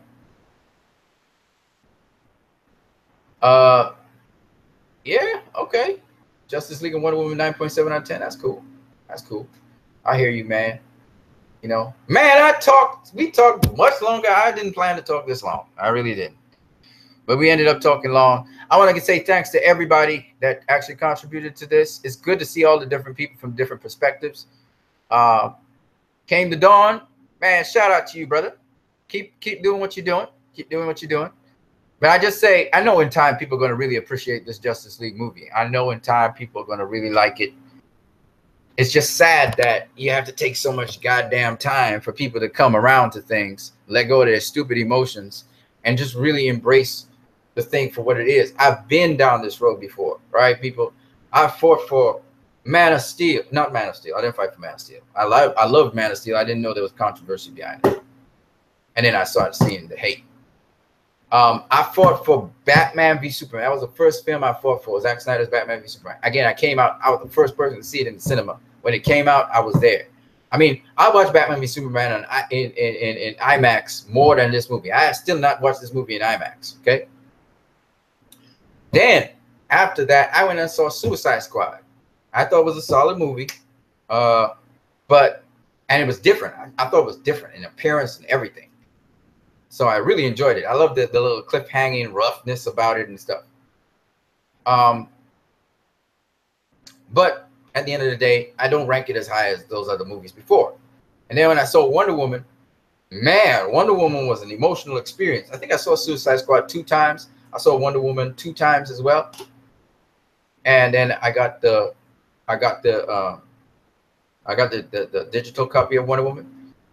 And boy, man, Wonder Woman was a movie that I had to reflect on a lot because it was so deeply cutting, how they used the music and all of that stuff in it. And then I was happy at all the awards Wonder Woman won, all the records it broke. And then we came to Justice League. Justice League is a movie I have to defend now. I got to fight for it because I think it's a very, very good movie. I think it's one of the best DCEU ensemble movies so far. Well, they only got 2, which is Suicide Squad and it, but it's the best ensemble movie, in my opinion. Because, you see, it's about the development of the characters in the movie as it's happening. See what I'm saying? And that's so much different to, say, a Marvel film where they try to get an origin of a character. So when the characters come together, there's not really much development going on. It's characters you know, and you're attached to them, but there's no development. There's no theme. Like, these movies don't really have themes that are running through them, connecting them together. So the way how the DCEU was organized was based on themes. It was telling you what a hero is, the development of a hero, what it takes to go through, how hope can be sustained, even when situations are looking hopeless. This kind of stuff for us to actually apply in our daily lives, which is why I even have this thing going. And even though it looks like this movie looks like it's going to just flop at the box office, you still have to have that hope in you, because when you have hope, then you can push and you can actually make something happen. And there actually is going to be an impact, I believe, on this movie that will carry it to $1 billion. I literally believe that now, in spite of everything that's happening. It defies logic, but it is what it is, and you have to stay hopeful. And that's the thing that former President Barack Obama was saying. In spite of everything, situation is going to hell, you got to stay hopeful. So that's what I wanted to have you guys train yourselves into. And people are going to challenge that hope. I was challenged whole day today. The internet went, man, I couldn't post up on the groups like I wanted to. I was restricted and blocked at certain points in time, and it did nothing wrong on Facebook. I tried to post up something on videos here. I had to pull it back down. All kinds of things was happening today. But I stayed hopeful. See what I'm saying? It's a test because you're going to be tested on it. And you saw Superman, when he tried to bring hope to the world, more disaster happened. All right, so let's see. Dave Ethan, as I kept telling everyone on Twitter, okay, where are we? Justice League will make it. I'm going to see it 5 more times in the cinema. Seen it 3 times already. Yeah, and also we got to share good word of mouth. Just say it on the ground. Share good word of mouth on the ground. What people are spreading as word of mouth is how the movie has been made and how Joss Whedon and WB is shortcoming Zack Snyder's vision. That is overwhelming and surpassing all the good things about the movie. People say they like the movie, but then they talk about things that have nothing to do with the movie. And that's what's killing it. So we have to remind people about the movie, keep on showing people things about the movie. And the people who love the movie, you got to just show your love for the movie. That's it, really. And it'll pick back up. Because I'm sure the average person goes into the cinema to see this movie, they'll enjoy the shit out of it. I know it because people did. Anyway, I want to go and see the movie. So, guys, let me wrap this up. You said you have to admit Amanda Waller was a badass, though. She's my second favorite character in the DCU. Yes, she was. She was the real villain in there. And I can't wait to see her again. And again, I didn't think Suicide Squad was a crappy movie. I thought it was solid. I loved its unorthodox style and its villainous kind of attitude. The movie itself had a villainous attitude, which I really appreciated. So I enjoyed it immensely. I loved Amanda Waller. Loved Deadshot. It's basically characters that make this movie, right? So it was Deadshot, Amanda Waller, Diablo stole the show. He's badass, man. I loved the Diablo in that movie. Who else was the standout? Wasn't Slipknot. Slipknot was there for a couple of seconds. He's gone. Who else we had, man? We had, oh, of course, Harley Quinn. She stole the show. You know what I'm saying?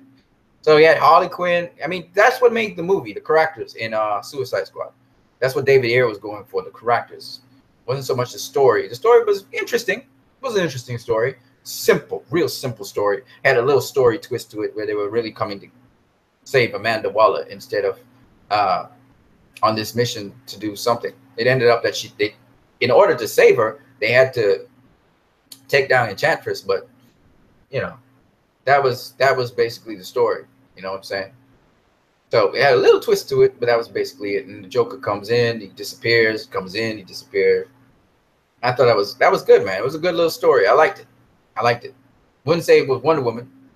Wouldn't say it was Man of Steel or Suicide Squad. It was good. See y'all later. Peace. Yeah, David. I'm going in the cinema and going to check out this movie. But enough prep time, the Nerd Man. Have a good night. Thanks for the debate. Hey, man. Thank you. Thank you. You know, I just want to thank each and every one of you for coming on this chat because it was important to you. And the fact that you even pop up to talk, say your piece, that's really nice. You know, and I'm passionate. So I say, you know, I talk out of passion, but don't get it twisted. I really appreciate you guys for coming here tonight to do this. I didn't expect to stay so long. So let me wrap it up. You guys have a good night. Bless all of you. Have a safe night. Remember, once we got breath, once we got air, we can always do something positive in this world. And that's what you guys did by discussing this movie. And it was fun to do it with you guys. You guys have a great one.